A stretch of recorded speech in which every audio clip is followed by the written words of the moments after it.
Hello, my name is Lindsay Damon. I'm the director of the Cultural Arts Center of St. Louis. Today, I'm showcasing our center's newest audio disc recorded in the Cayman Islands in January 2013 called Sounds of Cayman. I went down there with my cultural center for the purpose of researching flora and fauna of the island.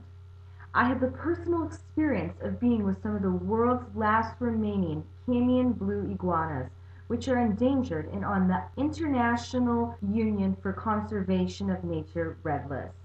Each photo on this disc cover, etc., are the original photographs taken from my research team while on the island.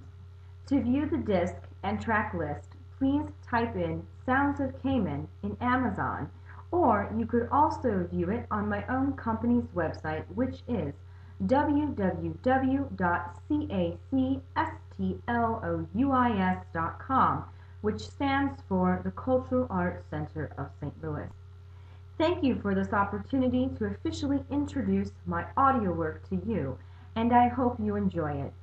I'm also accepting new offers for professional collaboration, so if you happen to have a proposal to share or a project on mine, please contact me directly at cacstlouis@gmail.com.